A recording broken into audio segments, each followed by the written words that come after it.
যে রোজা রেখে ভেঙে ফেললো, এই লোক যদি রমজান মাসের পরে একটানা 2 মাস রোজা রেখে কাফারা দেয়, তাহলে সে রোজা ভেঙে যে ক্ষতি করলো তার ক্ষতি পূরণ হয়ে যাবে। কিন্তু যে রোজা রাখছেই না, ওই লোক আজীবন রোজা রাখলেও কাফারা দিলেও তার ক্ষতি পূরণ হবে না।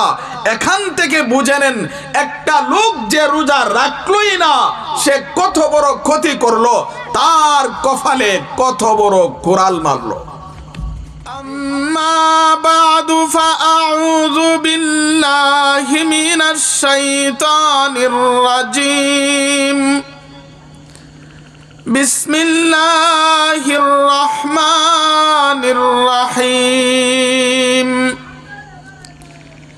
ইয়া আইয়ুহাল্লাযীনা আমানু কুতিবা আলাইকুমুস সিয়ামু কামা কুতিবা আলাল্লাযীনা মিন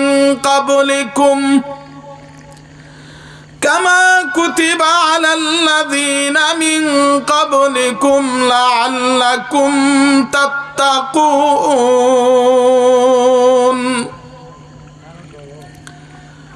وقال رسول الله صلى الله عليه وسلم: من صام رمضان إيمانا واحتسابا غفر له ما تقدم من ذنبه ومن قام رمضان إيمانا واحتسابا غفر له ما تقدم من ذنبه ومن قام ليلة القدر إيمانا واحتسابا غفر له ما تقدم من ذنبه أو كما قال عليه الصلاة والسلام।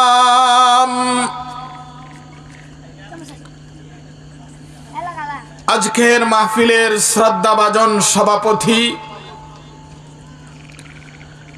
উপস্থিত নায়েবে নবী হযরত উলামায়ে কেরাম, মুরব্বিয়ানে আযম, যুবক ভাই ও পর্দার আড়ালের মা বোন, আমাদের সামনে যেহেতু মাহে রমাদানকে সামনে রেখে আপনাদের সামনে আলোচনা করার জন্য সূরাতুল বাকারার 183 নম্বর আয়াত তিলাওয়াত করেছি এবং বিশ্বনবী জনাবে মুহাম্মদুর রাসূলুল্লাহ সাল্লাল্লাহু আলাইহি ওয়াসাল্লামের অগণিত হাদিস থেকে একখানা হাদিস পাঠ করেছি। এই আয়াত এবং হাদিসকে সামনে রেখে আপনাদের সামনে মাহে রমাদানের গুরুত্ব, ফজিলত, বিভিন্ন মাসআলা নিয়ে আলোচনা করার ইচ্ছা করেছি। আল্লাহ তাআলা যদি তৌফিক দান করেন। আমিন।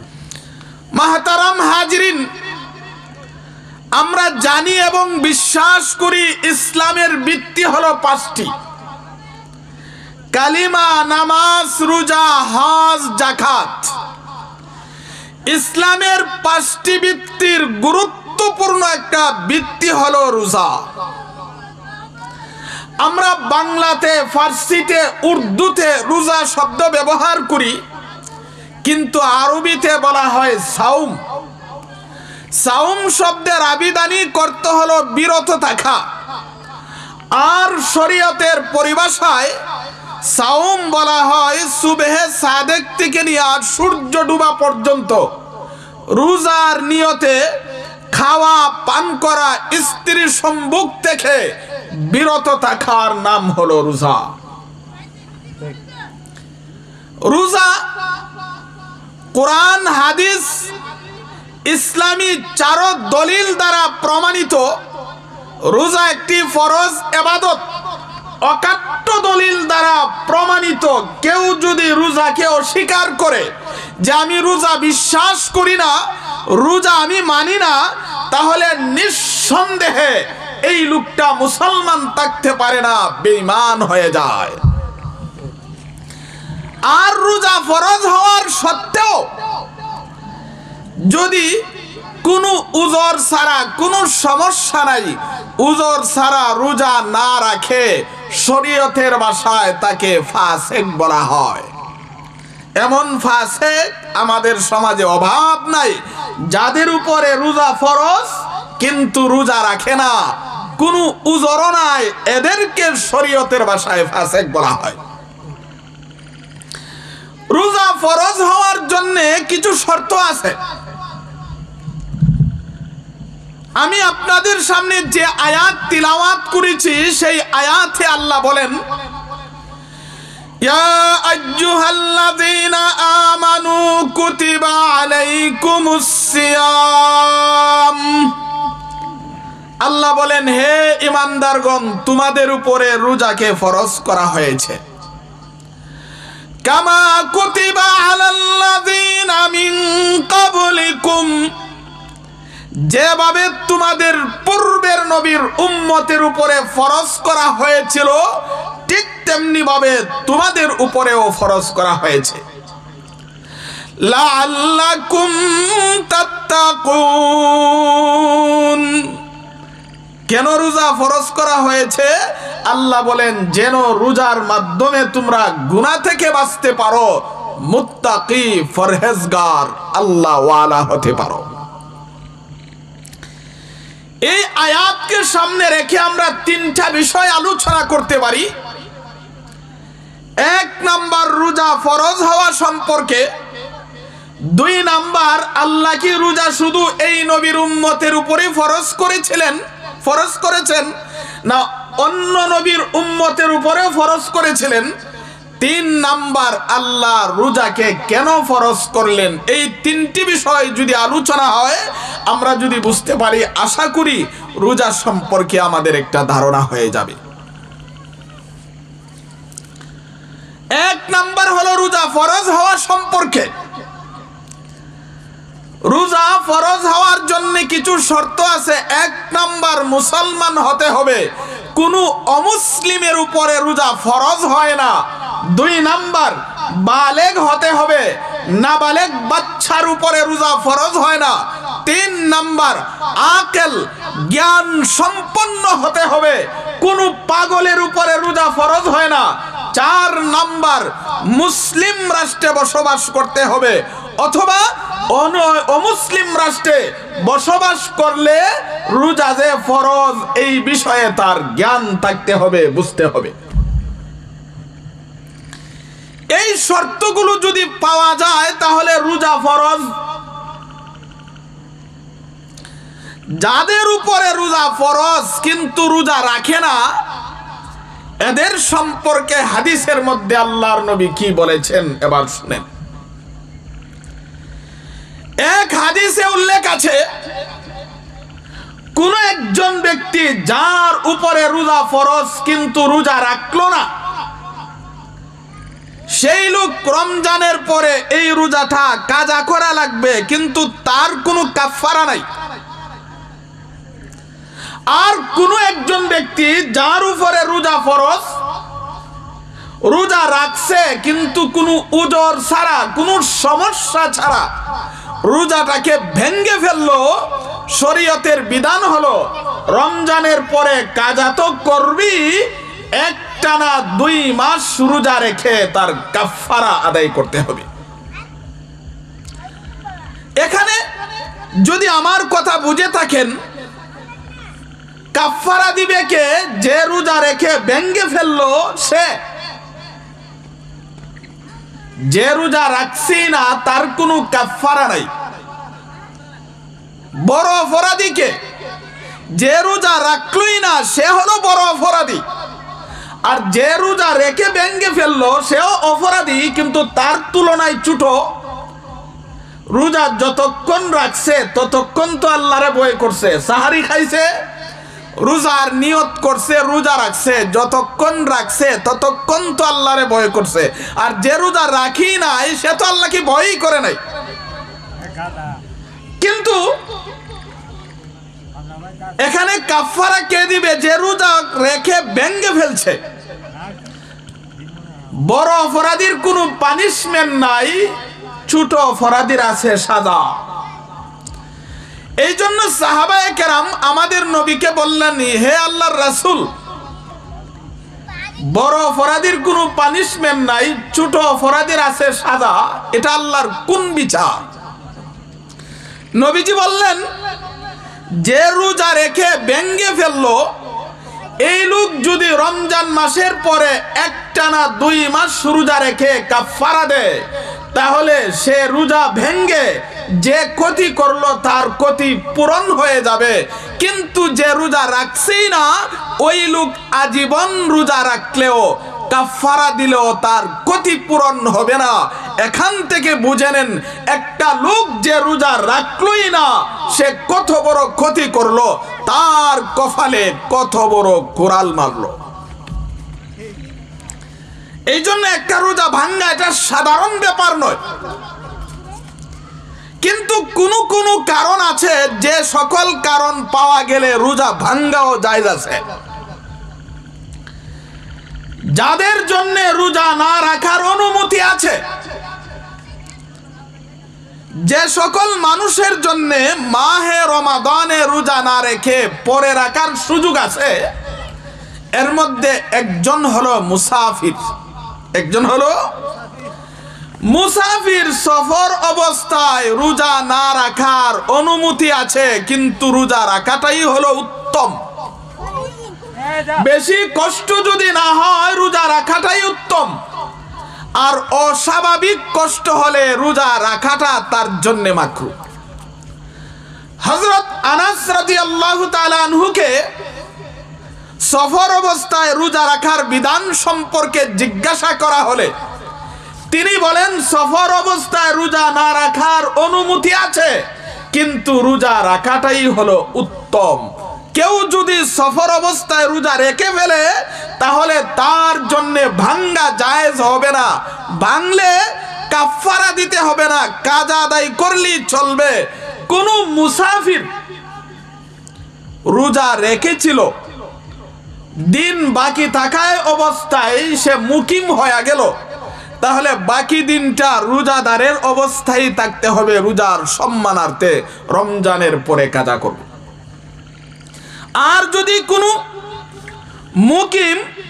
মুকিম অবস্থায় সাহারি খেয়ে সফরে যায়, মুকিম অবস্থায় সাহারি খাইছে, এরপরে সফর করছে, সফরে বের হয়েছে, তার জন্য রোজা ভাঙ্গা জায়েজ হবে না।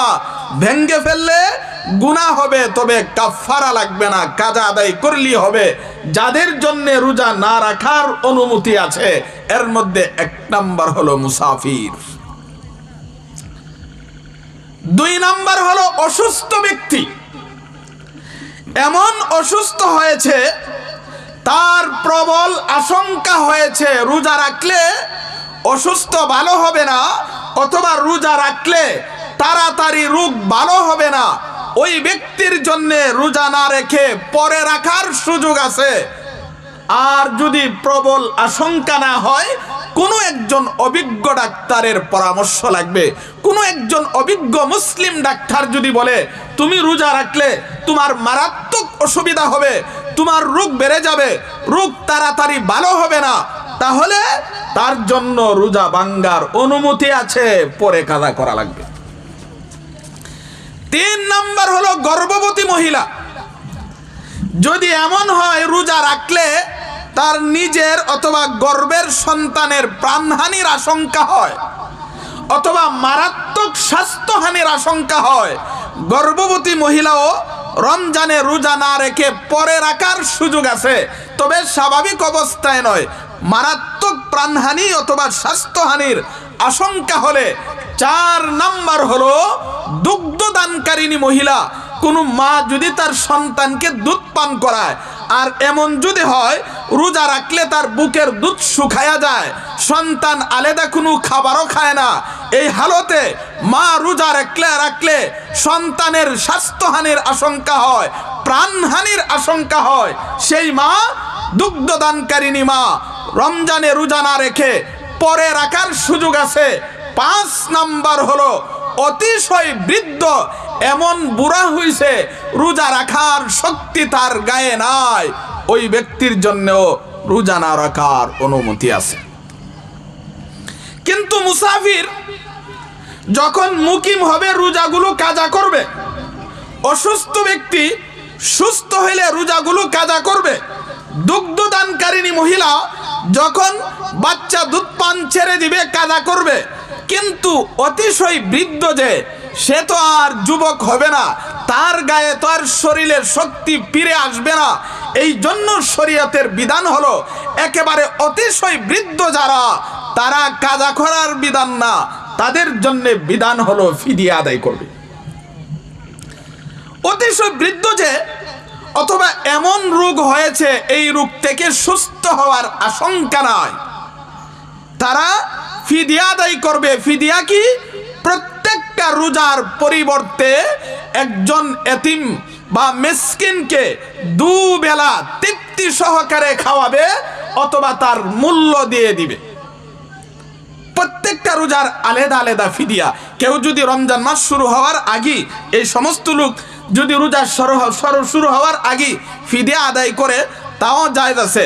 আবার একজনের ফিদিয়া কয়েকজন মিসকিনকেও দেওয়া যায়, কয়েকটা রোজার ফিদিয়া একজন মিসকিনকেও দেওয়া যায়। তবে ছোট নাবালেগ বাচ্চা যে ভালো করে খেতে পারে না এমন লোককে খাওয়ালে হবে না, যে ভালো করে খেতে পারে এমন লোককে দুবেলা তৃপ্তি সহকারে খাওয়ালে ফিদিয়া আদায় হয়ে যাবে।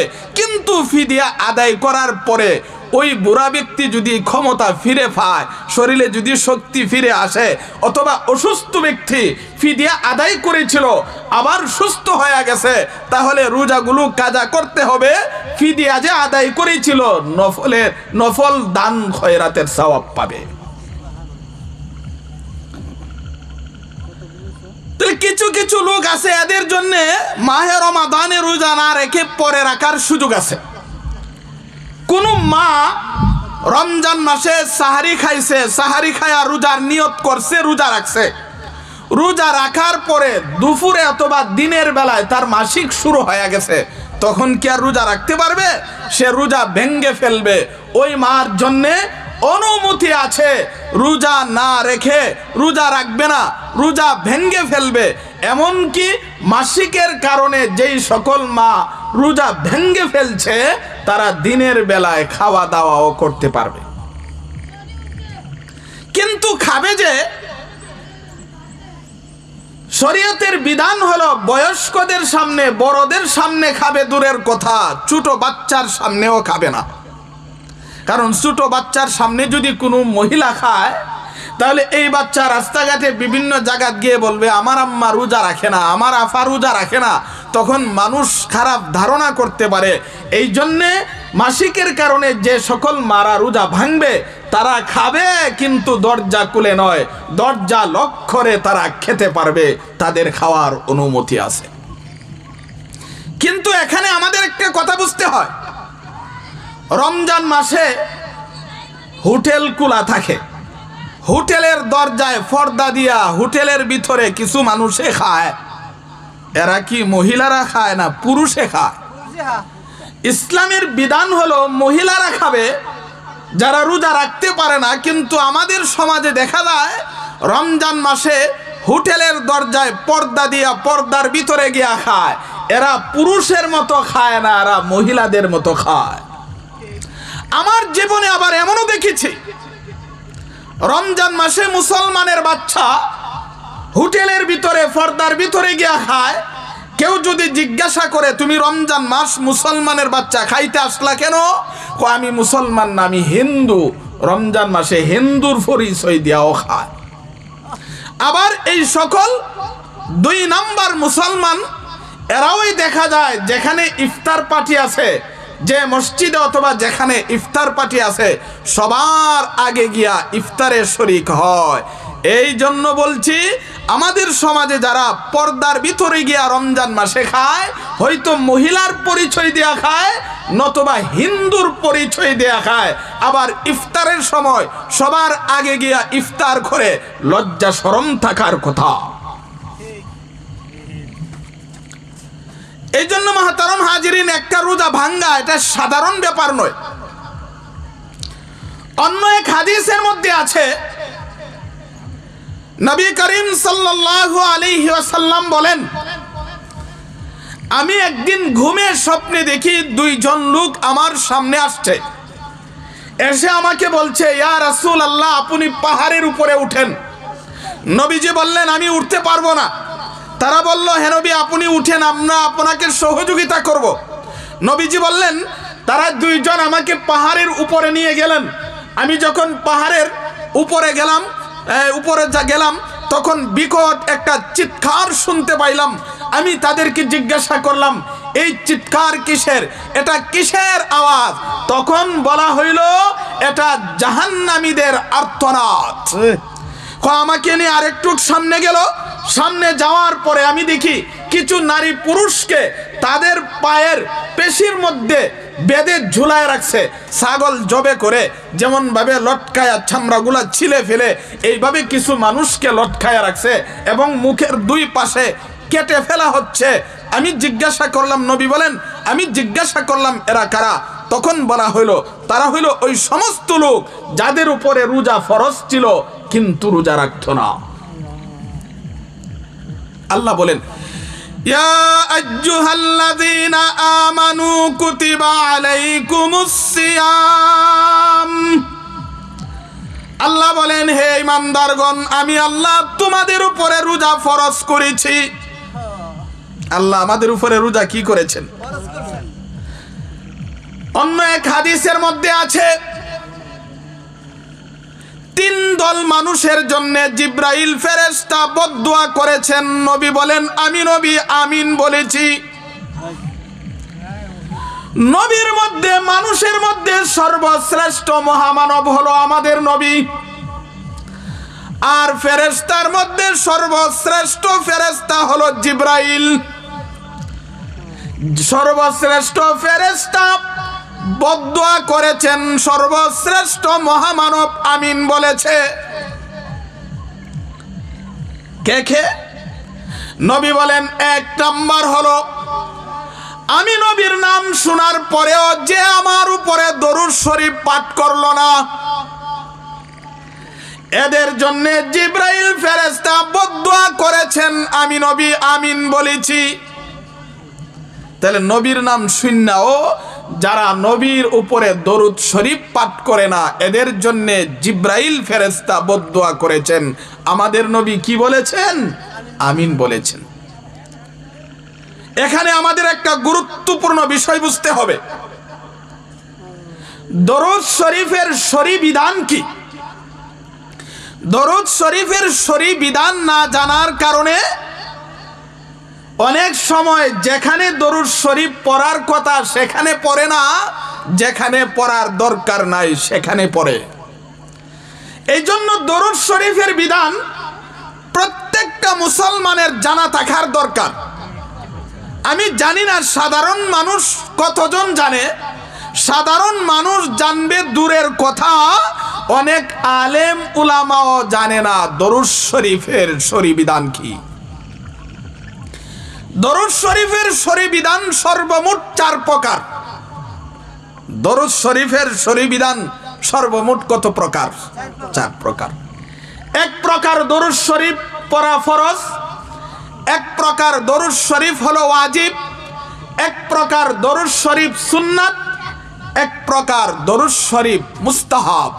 এবার বুঝেন কখন ফরজ, কখন ওয়াজিব, কখন সুন্নত, কখন মুস্তাহাব। এক নাম্বার হলো ফরজ। প্রত্যেকটা মুসলমানের জীবনে একবার দরুদ শরীফ পড়া ফরজ। যার জীবনে একবারও নবীর উপরে দরুদ শরীফ পাঠ করে নাই, সে ফরজ লঙ্ঘন করার কারণে আল্লাহর কাঠগড়ায় আসামি হয়ে দাঁড়াতে হবে। এমনও আমাদের সমাজে এমনও মুসলমান আছে যার জীবনে একবারও দরুদ শরীফ পাঠ করে নাই। তাহলে প্রত্যেকটা মুসলমানের জীবনে একবার দরুদ শরীফ পাঠ করা হলো ফরজ। 2 নাম্বার, যদি কোনো মুসলমান অবসর থাকে, অবসর থাকা অবস্থায় নবীর নাম যতবার শুনবে ততবার নবীর উপরে দরুদ শরীফ পড়া হলো ওয়াজিব।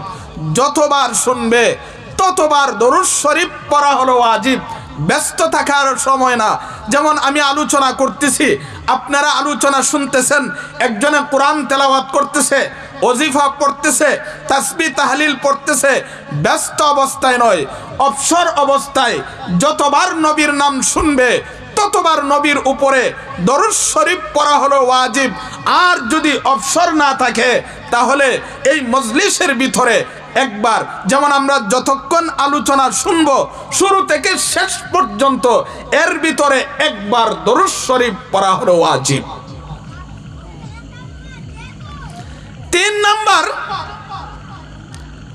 নামাজের শেষে আত্তাহিয়াতু তাশাহুদ পাঠ করার পরে আমরা যে দরুদ শরীফ পড়ি, দরুদে ইব্রাহিম, এটা হলো সুন্নাত।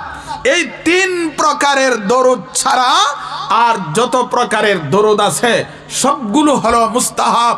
যেমন দোয়ার আগে এবং দোয়ার পরে দরুদ শরীফ পড়া। হাদিস শরীফে নবীজি বলেন, দোয়ার আগে এবং পরে যদি দরুদ শরীফ পড়া হয় এই দোয়া আল্লাহর কাছে কবুল হয়। তাহলে দরুদ শরীফের বিধান সর্বমোট 4 প্রকার: ফরজ, ওয়াজিব, সুন্নাত, মুস্তাহাব। এই বিধান প্রত্যেকটা মুসলমানের জানা থাকার দরকার। তাহলে 1 নাম্বার নবীজি বলেন, যারা আমার নাম শোনার পরেও আমার উপরে দরুদ শরীফ পাঠ করলো না, এদের জন্য জিব্রাইল ফেরেশতা বদদুয়া করেছেন, আমি নবী আমিন বলেছি।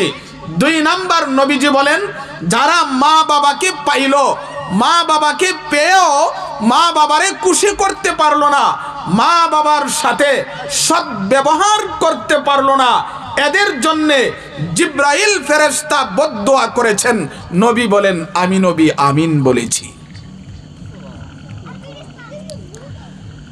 হাদিস শরীফের মধ্যে উল্লেখ আছে, যার উপরে মা বাবা সন্তুষ্ট তার উপরে আল্লাহও সন্তুষ্ট, যার উপরে মা বাবা অসন্তুষ্ট তার উপরে আল্লাহও সন্তুষ্ট। অন্য এক হাদিসে বলেন, মা বাবার চেহারার দিকে যদি কেউ দয়ার দৃষ্টিতে তাকায়, একবার যদি তাকায়, আল্লাহ তাআলা একটি কবুল হজের সওয়াব দান করেন। একজন সাহাবী বলল, ইয়া রাসূলুল্লাহ, কোন সন্তান যদি দৈনিক তার মা বাবার দিকে 100 বার তাকায়, নবীজি বলেন 100 বার তাকালে 100টা হজের সওয়াব দিবে।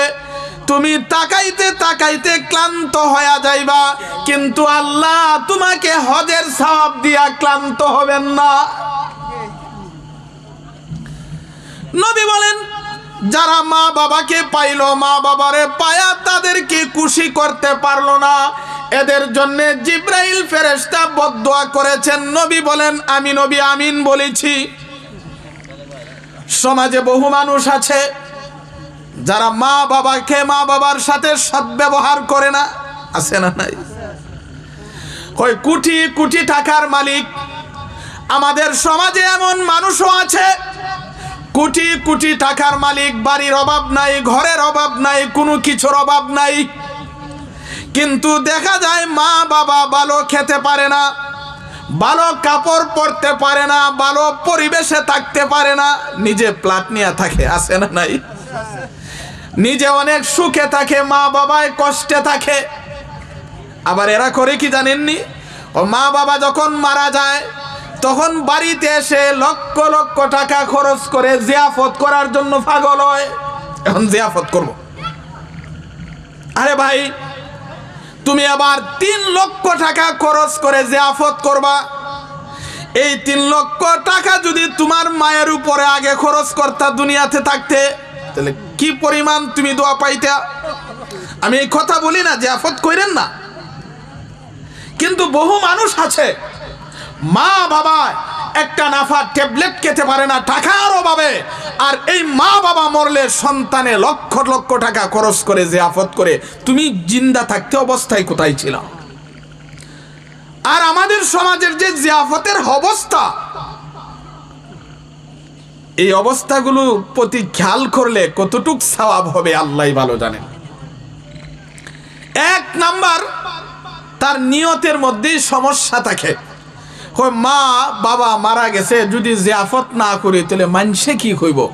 আল্লাহরে খুশি করার জন্যে না মানুষকে খুশি করার জন্যে? মানুষে কি কইব? 2 নাম্বার, জিয়াফত করতে গিয়া দেখা যায় দাওয়াতের মধ্যেও বেশ কম করে। তার গ্রুপের লোককে দাওয়াত দেয়, অন্য গ্রুপের লোককে দাওয়াত দেয় না। 3 নাম্বার, জিয়াফতের খানা যখন খাওয়ায় তখনও এক চোখে খাওয়ায় না। যারা একটু মুঠা, মানে সব দিক দিয়ে সবকিছু আছে, বড় মুঠা যারা, এদেরকে ইচ্ছা মতো খাওয়ায়, আর দুর্বল যারা এদেরকে চামচ বাইরিয়া খাওয়ায়। আছে না নাই? এরপরে দেখা যায় জিয়াফত এটা তো ফরজ ওয়াজিব কোনো কিছু না, ইসালে সওয়াব হিসাবে যদি ভালো করে করতে পারেন করেন। কিন্তু দেখা যায় জিয়াফত করতে গিয়া শুক্রবারে জিয়াফতের ব্যবস্থা করছে, এখন দেখা যায় এই শুক্রবারে জিয়াফত করতে গিয়া শত শত মানুষের জুমার নামাজ নষ্ট করে দিয়েছে। কি করে কি করলা? বহু মানুষের জুমার নামাজ নষ্ট হয় এবং পর্দা তো লঙ্ঘন হই। এই জন্য মাহতারাম হাজিরিন, আমাদের সমাজে যে জিয়াফত হয়, জিয়াফতের মধ্যে বহু সমস্যা হয়।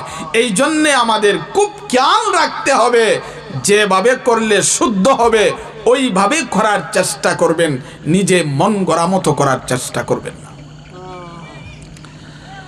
আল্লাহর নবী বিশ্ব নবী বলেন, 2 নাম্বার, যারা মা বাবাকে পেয়েও খুশি করতে পারলো না, জিব্রাইল ফেরেশতা বদদুয়া করেছেন, আমি নবী আমিন বলেছি।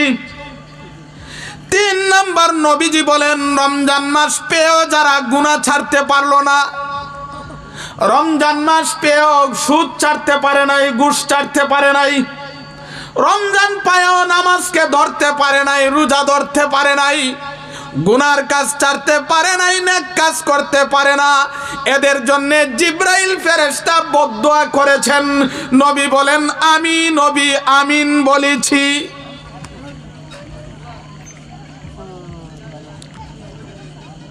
তা আমি বলছিলাম একটা রোজা ভাঙ্গা যে কত বড় ক্ষতি। আল্লাহ বলেন, ইয়া আইয়ুহাল্লাযীনা আমানু কুতিবা আলাইকুমুস সিয়াম কামা কুতিবা আলাল্লাযীনা মিন ক্বাবলিকুম লাআল্লাকুম তাত্তাকুন। আল্লাহ বলেন, হে ঈমানদারগণ, তোমাদের উপরে রোজাকে ফরজ করা হয়েছে কামা কুতিবা আলাল্লাযীনা মিন ক্বাবলিকুম, যেভাবে তোমাদের পূর্বের নবীর উম্মতের উপরে রোজাকে ফরজ করা হয়েছিল। আল্লাহ এই কথা কেন বললেন? মুফাসসিরিনে কেরাম তাফসীরের কিতাবে বলেন, আল্লাহ যদি শুধু এতটুক বলতো, হে ঈমানদারগণ, তোমাদের উপরে রোজাকে ফরজ করা হয়েছে, তাহলে আমাদের ভিতরে একটা প্রশ্ন জাগতো, এত বড় কঠিন ইবাদত শুধু আল্লাহ আমাদের কি দিল, আর কোন নবীর উম্মতরে আল্লাহ দেখলো না? এটা আমাদের মনে একটা প্রশ্ন জাগলো। আল্লাহ কয়, এত বড় কঠিন ইবাদত শুধু তোমাদের উপরে ফরজ করি নাই, আদম নবী থেকে নিয়ে যত নবী রাসূল আমি দুনিয়াতে প্রেরণ করেছি, সমস্ত নবী রাসূলের উপরে উম্মতের উপরে রোজা ফরজ করেছিলাম। তাহলে রোজা শুধু আমাদের উপরে ফরজ? সব নবীর উম্মতের উপরে ফরজ ছিল। তবে সময়ের মধ্যে রোজা রাখার ধরনের মধ্যে কিছু বেশ কম আছে। যেমন ইসলামের প্রথম যুগেও যখন রোজা রাখতো, রোজার ধরন আর এখনের রোজার ধরনের মধ্যেও কিছু বেশ কম ছিল। ইসলামের প্রথম যুগে রোজা রাখতো, খাওয়া দাওয়ার অনুমতি ছিল মাগরিব থেকে নিয়ে এশার পর্যন্ত। মাগরিব থেকে নিয়ে এশার পর্যন্ত খাওয়া দাওয়ার অনুমতি আছে। দেখা যায় এতটুক অনুমতি থাকার কারণে সাহাবায়ে কেরাম মুসলমানের অনেক কষ্ট হয়ে যাচ্ছে। এই জন্যে আল্লাহ তাআলা পরবর্তীতে অনুমতি দিয়া দিলেন, না, মাগরিব থেকে এশার পর্যন্ত নয়, তোমরা সূর্য ডুবার পর থেকে সুবহে সাদিক পর্যন্ত খেতে পারবে। সহজ করে দিছে। তাহলে ইসলামের প্রথম যুগে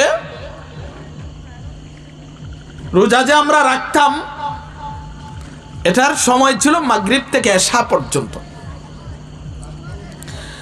আল্লাহ বলেন ইয়া আইয়ুহাল্লাযীনা আমানু কুতিবা আলাইকুমুস সিয়াম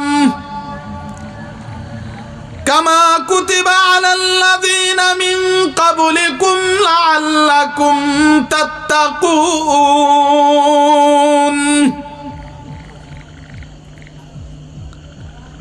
আল্লাহ আমাদের উপরে রোজাকে ফরজ করেছেন। রোজার একটা দেহ আছে, রোজার একটা আত্মা আছে। রোজার একটা দেহ আছে, রোজার একটা আত্মা আছে। আমি আপনাদের সামনে কথা বলতেছি, আমার একটা দেহ আছে, একটা আত্মা আছে। আত্মা যতক্ষণ আমার ভিতরে থাকবে আমাকে জিন্দা বলবে, আত্মাটা যখন বের হয়ে যাবে আমাকে জিন্দা বলবে না মুর্দা বলবে? মুর্দা। ঠিক তেমনি ভাবে রোজারও একটা দেহ আছে, রোজারও একটা আত্মা আছে। আত্মাওয়ালা রোজাকে বলা হয় জিন্দা রোজা, আত্মা ছাড়া রোজাকে বলা হয় মুর্দা রোজা। আমাদের সমাজে আমরা যারা রোজা রাখি অধিকাংশ মানুষের রোজা জিন্দা নয়, মুর্দা। জিন্দা নয়, মুর্দা। মুর্দা আমি আলোচনা করলে বুঝবেন। আল্লাহ ইয়া আইয়ুহাল্লাযীনা আমানু কুতিবা আলাইকুমুস সিয়াম কামা কুতিবা আলাল্লাযীনা মিন ক্বাবলিকুম। এতটুকুর ভিতরে আল্লাহ রোজার দেহ নিয়ে আলোচনা করেছেন। লাআল্লাকুম তাত্তাকুন, এতটুকুতে আল্লাহ তাআলা রোজার আত্মা নিয়ে আলোচনা করেছেন। হযরত উলামায়ে কেরামগণ তারা বলেন রোজা রাখার পরে যদি রোজার 6টি আদব আছে। রোজার কয়টি আদব আছে? রোজা রাখার পরে যদি রোজার 6টি আদব রক্ষা করে তাহলে তার রোজা হবে জিন্দা রোজা। সেই লোকই আল্লাহর কাছ থেকে পুরস্কার প্রাপ্ত হবে। রোজা রাখার পরে যদি এই 6টি আদব রক্ষা না করে তার রোজা জিন্দা নয়, তার রোজা হবে মুর্দা রোজা। তাহলে 6টি আদব কি আমাদের জানা থাকা দরকার। 1 নাম্বার হলো রোজা রাখার পরে চোখকে সব ধরনের গুনাহ থেকে বাঁচাতে হবে। রোজা রাখার পরে চোখকে গুনাহ থেকে বাঁচাতে হবে। রোজা রাখার পরেও সারাদিন রোজা রেখে যদি চোখ দিয়া গুনাহ করে তাহলে তার রোজা জিন্দা না মুর্দা? আমাদের সমাজে দেখা যায় আমরা অধিকাংশ মুসলমান রোজা রাখি কিন্তু সারাদিন চোখ দিয়া গুনাহ করি, তাহলে রোজা মুর্দা হয়ে যাবে, জিন্দা থাকবে না। এই জন্য চোখের যত প্রকারের গুনাহ আছে সবগুলো গুনাহ থেকে বাঁচতে হবে। 2 নাম্বার রোজা রাখার পরে কান দিয়া যত প্রকারের গুনাহ হয় সবগুলো গুনাহ থেকে কানকে বাঁচাতে হবে, বাঁচতে হবে। রোজা রাখলাম আর সারাদিন কান দিয়া গুনাহ করলাম তাহলে আমার রোজা জিন্দা থাকবে না, মুর্দা হয়ে যাবে। 3 নাম্বার রোজা রাখার পরে মুখকে সব ধরনের গুনাহ থেকে বাঁচাতে হবে। 3 নাম্বার রোজা রাখার পরে মুখকে সব ধরনের গুনাহ থেকে বাঁচাতে হবে। 4 নাম্বার রোজা রাখার পরে হাত পাখি গুনাহ থেকে বাঁচাতে হবে। 5 নাম্বার রোজা রাখার পরে হালাল খাবার দিয়া ইফতার করতে হবে। 6 নাম্বার রোজা রাখার পরে মনের ভিতরে একটা ভয় থাকতে হবে, আমি যে রোজা রাখলাম আল্লাহর কাছে কবুল হবে কিনা, আল্লাহর কাছে কবুল হবে কিনা। রোজা রাখার পরে এই 6টি আদব রক্ষা করলে তার রোজা হবে জিন্দা রোজা। আর আল্লাহ যে পুরস্কারের কথা বলেছেন মুর্দা রোজার নয়, জিন্দা রোজাদারের জন্য পুরস্কারের ঘোষণা করেছে। এই জন্য এক হাদিসের মধ্যে নবীজি বলেন অনেক রোজাদার আছে সারাদিন রোজা রেখে কষ্টই করবে কিন্তু তার কোনো পুরস্কার নাই।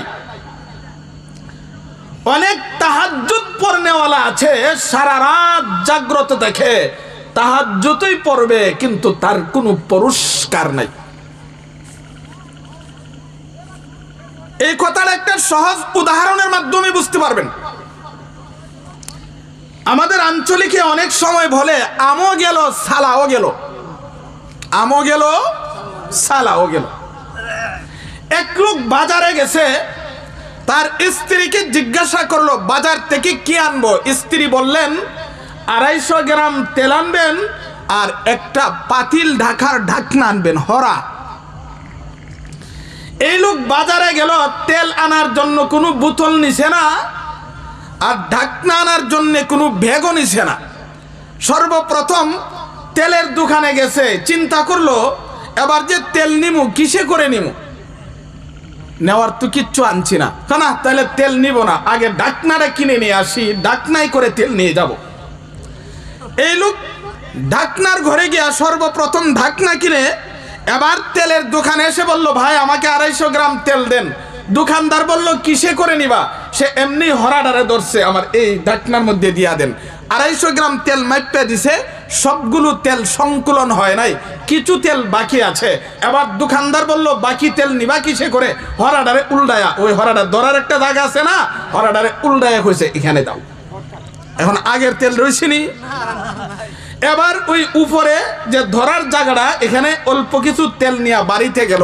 স্ত্রী জিজ্ঞাসা, স্ত্রী দেখেই তো রাগে লাল হয়ে গেছে, এই অল্প তেল দিয়ে আমাদের পাক শাক হবে, এই অল্প তেল কেমনে আনলেন? আরে অল্প তেল তো আনছি না, তেল তো আরো আছে। কই এমনি হরাডার উল্টাইছে, এবার তেল রইছে না, সবগুলোই শেষ। এই পাশের তেলও গেল, ওই পাশের তেলও গেল। এটাকেই বলে আমও গেল সালাও গেল। এই জন্যই আল্লাহর নবী হাদিস শরীফের মধ্যে উল্লেখ করেছেন, যারা রোজা রাখে, রোজা রাখলো কিন্তু সারাদিন গুনাহে লিপ্ত থাকলো, তাহাজ্জুদ পড়লো কিন্তু গুনাহে লিপ্ত থাকলো, এরা শুধু কষ্টই করবে, মরণের পরে তাদের কোনো পুরস্কার নাই। এদের বেলায় সহজে বলা হয় আমও গেল সালাও গেল। তাহলে যে পুরস্কারের কথা বলা হয়েছে, কাদের জন্যে? মুর্দা রোজাদারের জন্য না জিন্দা রোজাদারের জন্য? পুরস্কারটা কয়েক মিনিটের ভিতরে শেষ করছি। আল্লাহ বলেন ইয়া আইয়ুহাল্লাযীনা আমানু কুতিবা আলাইকুমুস সিয়াম কামা কুতিবা আলাল্লাযীনা মিন ক্বাবলিকুম লাআল্লাকুম তাত্তাকুন। এক হাদিসে উল্লেখ আছে, হযরত আবু হুরায়রা রাদিয়াল্লাহু তাআলা আনহু থেকে বর্ণিত, রাসূলুল্লাহ সাল্লাল্লাহু আলাইহি ওয়াসাল্লাম বলেন, মাহে রমাদান উপলক্ষে আমার উম্মতকে আল্লাহ 5টি পুরস্কার দান করেছেন। এই 5টি পুরস্কার আল্লাহর কোন নবীর উম্মতকে দান করেন নাই। কয়টা পুরস্কার দিয়েছে?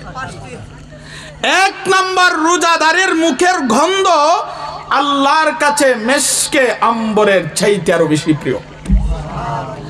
একথা শুনে আবার অনেকে নিয়ত করবেন, যদি এমনই হয় তাহলে পহেলা রমজান থেকে শেষ পর্যন্ত আর দাঁত মাজতাম না, ইচ্ছা মতো গন্ধ ধরুক, আল্লাহর কাছে মেশকে আম্বরের চাইতে বেশি প্রিয় হবে, দাঁত মাজা বন্ধ করে দিবেন। এই হাদিসের ব্যাখ্যায় উলামায়ে কেরামগণ বলেন, মুখের ময়লার দুর্গন্ধ না, রোজা রাখার কারণে খালি পেট থেকে একটা গন্ধ বের হয়, ওই গন্ধটা আল্লাহর কাছে মেশকে আম্বরের চাইতে বেশি প্রিয়। তাহলে রমজান মাসে দাঁত মাজা বন্ধ করবেন না, দাঁত মাজবেন, কিন্তু ব্রাশ দিয়ে না।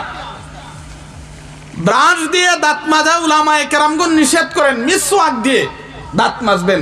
মিসওয়াক দিয়ে সারাদিন মাজতে পারেন, কাঁচা ডাল হোক পাকা ডাল হোক, তাতে কোনো অসুবিধা নাই। আর মিসওয়াক করলে অনেক ফায়দাও আছে।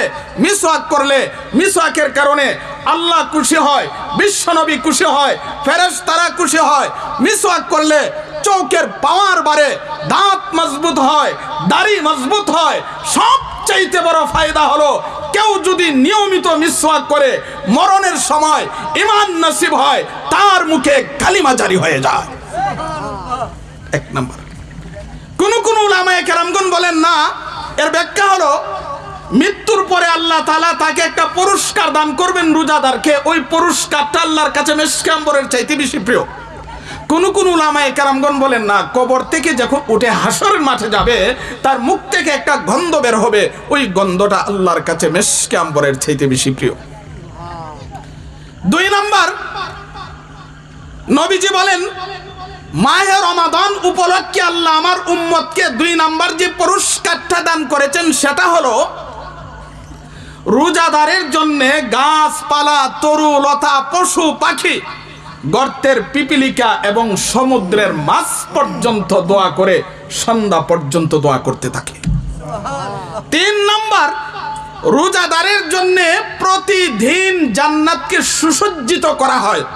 যেমন আমাদের একটা অনুষ্ঠান হলে অনেক আগ থেকে বাড়িঘরকে সাজাইতে থাকি, আল্লাহ ফেরেশতাদেরকে ঘোষণা করে, হে ফেরেশতারা, আমার বান্দারা অনেক কষ্ট ত্যাগ করে আসতেছে, তোমরা তাদের জন্য জান্নাতকে সুসজ্জিত করো। 4 নাম্বার, মাহে রমাদান উপলক্ষে আল্লাহ আমাদেরকে যে পুরস্কার দান করেছেন সেটা হলো দুষ্ট জিনকে বন্দী করা হয়। কিন্তু এখন প্রশ্ন হবে, দুষ্ট জিন যদি বন্দী থাকে, রমজান মাসে আমরা গুনার কাজ করি কেন? রমজান মাসে গুনার কাজ করি কেন? মুহাদ্দিসিনে কেরামগণ বলেন, গুনাহ শুধু শয়তানের দোকাই পড়ে করি তা নয়, আরেকটা জিনিস আছে, এটার নাম হলো নফস। শয়তান বন্ধ থাকলেও নফস তো খোলা থাকে, নফসের দুখায় পড়ে গুনাহ করি। কোন মুহাদ্দিসিনে কেরামগণ বলেন না, 11 মাস গুনাহ যে করছে, 11 মাসের গুনার যে একটা স্পিড, রমজান মাসে দুষ্ট জিন বন্দী থাকলেও 11 মাসের গুনার স্পিডে রমজান মাসেও গুনাহ করে তার কোনো খবর থাকে না। 5 নাম্বার, নবীজি বলেন রমজান মাসের শেষ রাতে আল্লাহর পক্ষ থেকে মাগফিরাতের ঘোষণা করা হয়। নবীজি বলেন মাহে রমাদান উপলক্ষে আল্লাহ তাআলা আমার উম্মতকে আল্লাহ 5টি পুরস্কার দান করেছেন, যা অন্য কোন নবীর উম্মতকে আল্লাহ দান করেন নাই। আল্লাহ বলেন, ইয়া আইয়ুহাল্লাযীনা আমানু কুতিবা আলাইকুমুস সিয়াম কামা কুতিবা আলাল্লাযীনা মিন ক্বাবলিকুম লাআল্লাকুম তাত্তাকুন। আল্লাহ বলেন, হে ঈমানদারগণ, তোমাদের উপরে রোজাকে ফরজ করা হয়েছে যেভাবে তোমাদের পূর্বের নবীর উম্মতের উপরে রোজা ফরজ করা হয়েছিল। কেন রোজা ফরজ করা হয়েছে? আল্লাহ বলেন যেন রোজার মাধ্যমে গুনাহ ছাড়তে পারো, জিন্দা রোজা রেখে যেন আমি আল্লাহর কাছ থেকে পুরস্কার গ্রহণ করতে পারো। আল্লাহ বলেন তোমরা যদি জিন্দা রোজা রাখতে পারো, এর পুরস্কার কি? আল্লাহ বলেন এর পুরস্কার হলো আমি আল্লাহ নিজের হাতে দান করব। অন্যান্য ইবাদতের পুরস্কার আমি আল্লাহ ফেরেশতাদের মাধ্যমে দিব, রোজার পুরস্কার ফেরেশতার মাধ্যমে দিব না, আমি আল্লাহ নিজ কুদরতে হাতে দান করব। কোন ব্যাখ্যায় বলেন তুমি যদি জিন্দা রোজা রাখতে পারো, জিন্দা রোজার পুরস্কার কি? আল্লাহ বলেন জিন্দা রোজার পুরস্কার হলো আমি আল্লাহ নিজে তোমাদের হয়ে যাব। আল্লাহ যদি আমাদের হয়ে যায় আর কোনো টেনশন আছে? আল্লাহ তাআলা আমাদেরকে মাহে রমাদানে জিন্দা রোজা রেখে হাদিসে বর্ণিত সওয়াব ফজিলত অর্জন করার তৌফিক আল্লাহ আমাদেরকে দান করুন, আমিন। মুহতারাম হাজিরিন, আপনাদের গ্রামের কৃতি সন্তান অনেক সুন্দর আলোচনা করে, আমার অত্যন্ত মহব্বতের মানুষ, আপনাদের গ্রামের কৃতি সন্তান এবং অনেক বড় আলেম হযরত মাওলানা মুফতি আশরাফ আমিন ফরিদি উপস্থিত হয়েছেন। আপনাদেরকে কোরআন হাদিস থেকে মূল্যবান আলোচনা শোনাবেন। এই জন্য আমরা যারা বিভিন্ন জায়গাতে বসে আছি, এদিক সেদিক ঘোরাফেরা করছি, এই সুযোগ প্রতিদিন হয় না। আমরা সকলেই প্যান্ডেলের ভিতরে চলে আসি।